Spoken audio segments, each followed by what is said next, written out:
പ്രതിരോധിക്കുന്നത് മുസ്ലിങ്ങളാവില്ല.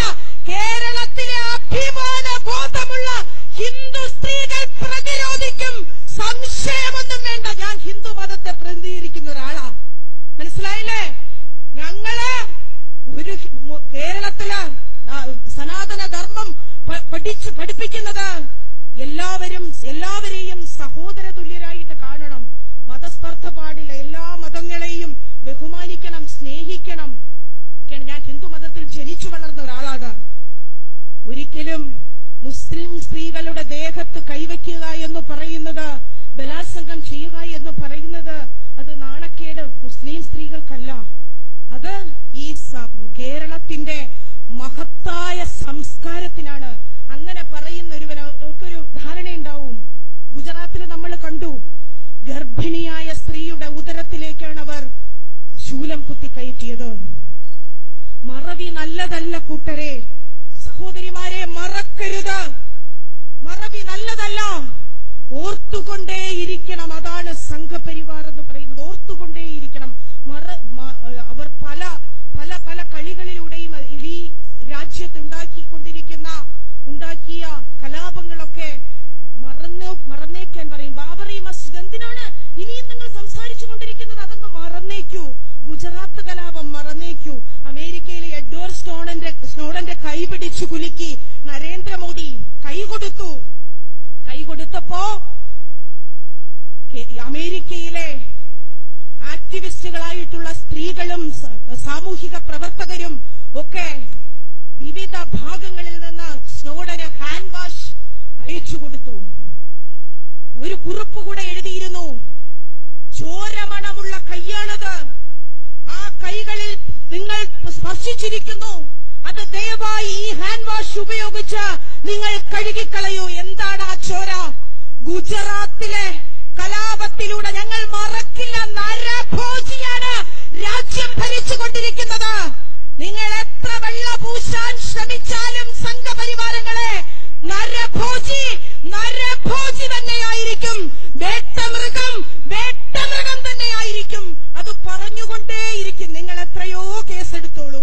പാകിസ്ഥാനിലേക്ക് ടിക്കറ്റ് എടുത്ത് തന്നോളൂ. UR അനന്തമൂർത്തിക്ക് പാകിസ്ഥാനിലേക്ക് നിങ്ങൾ ടിക്കറ്റ് എടുത്തു കൊടുത്തു. നിങ്ങൾക്കെതിരെ പറഞ്ഞതുകൊണ്ട്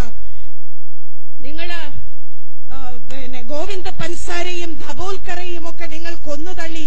നിങ്ങൾക്കെതിരെ പറഞ്ഞതുകൊണ്ട് KS ഭഗവാനോട് നിങ്ങൾ ആജ്ഞാപിച്ചു, മിണ്ടിപ്പോകരുത്. നിങ്ങൾക്കെതിരെ പറഞ്ഞതുകൊണ്ട് ചേതന തീർത്ഥഹള്ളിയെ നോക്കി ബലാത്സംഗം ചെയ്തു കളയുമെന്ന് പറഞ്ഞു. അങ്ങ് JNUവിലെ ഉമർ ഖാലിദ് നിങ്ങളുടെ ഏകാധിപത്യ സംഘപരിവാരത്തിന്റെ ഭീകരതയെക്കുറിച്ച് മിണ്ടിയതുകൊണ്ട് ഉമർ ഖാലിദിന്റെ 2 സഹോദരിമാരെ ബലാത്സംഗം ചെയ്തു കളയുമെന്ന് പറഞ്ഞു. രോഹിത് വെമുലെ നിങ്ങൾ അക്ഷരാർത്ഥത്തിൽ കൊന്നുകളഞ്ഞു.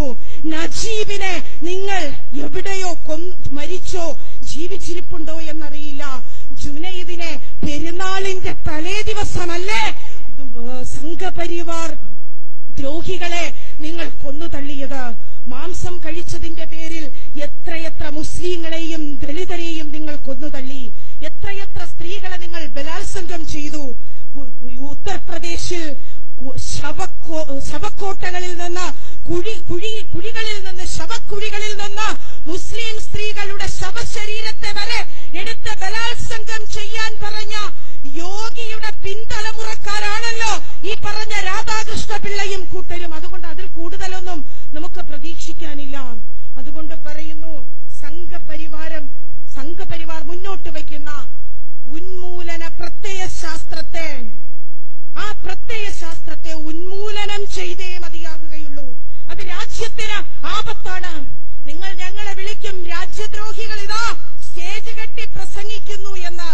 നിങ്ങൾ തരുന്ന രാജ്യദ്രോഹ പട്ടത്തിന് ഞങ്ങൾക്ക് പുല്ലുവിലയാണ് സംഘപരിവാരങ്ങളെ. കാരണം ബ്രിട്ടീഷുകാർക്ക് മാപ്പെഴുതി കൊടുത്ത് ബ്രിട്ടീഷുകാരുടെ കാൽനക്കിപ്പട്ടികളായ നിങ്ങളുടെ രാജ്യസ്നേഹ സർട്ടിഫിക്കറ്റ് ഞങ്ങൾക്കെന്തിനാണ്? ഗാന്ധിജിയുടെ കാലിൽ തൊട്ട് നമസ്കരിച്ച് നേരെ ഉയർന്നല്ലേ ആ നെഞ്ചിലേക്ക് വെടിയുതിർത്തത്? രാഷ്ട്രപിതാവിനെ നിങ്ങൾ കൊന്നുതള്ളിയത്?